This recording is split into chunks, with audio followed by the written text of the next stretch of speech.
Chez nous, ça paraît impossible. Et voilà que l'Italie, dont on a souvent dit que d'un point de vue économique, c'était pas le meilleur des élèves en Europe, l'Italie nous fait la leçon également avec une réduction spectaculaire du déficit en très peu de temps, en 18 mois environ.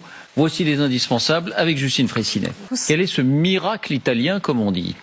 Eh bien d'abord, le constat. En 2023, son déficit public atteignait des records, 7,2% du PIB. Eh bien, en un an à peine, l'Italie a réussi à diviser ce déficit par plus de 2 pour le ramener à 3,4% l'année dernière.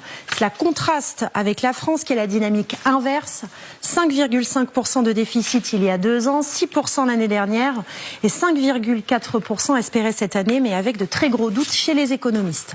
En valeur absolue, vous allez voir que les chiffres sont encore plus frappants.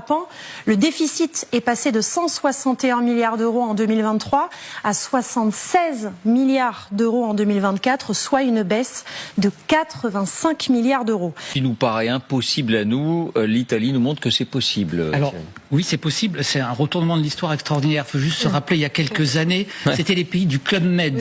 Et les Allemands se moquaient de l'Espagne et de l'Italie. Aujourd'hui, ces deux pays surperforment par rapport à l'Allemagne. Parce qu'on voit, quand on voit la croissance de l'Italie, elle est donc bien au-dessus de la moyenne européenne et donc très au-dessus de la moyenne allemande. Alors, un point qu'on n'a pas abordé, très important, c'est la stabilité. C'est quelque chose qui va nous manquer en France. C'est-à-dire, les gouvernements italiens, ces dernières décennies, étaient très instables, tombaient tous les 1 an et demi. Donc, Giorgia Meloni a déjà duré beaucoup plus. Elle a une bonne majorité face à une gauche très fracturée. Donc, et ça, on se rend compte qu'avec un gouvernement stable et qui fait certaines réformes, en fait, ça met en évidence les performances profondes de l'économie italienne qui était un petit peu méconnue. Par exemple, son tissu industriel. Il y a un tissu de PME très, très important. Ce sont de très bons exportateurs qui, en plus, d'après les études, vont bien résister aux taxes de Trump parce qu'ils sont très bien positionnés. Souvent, on ne peut pas se passer de produits italiens.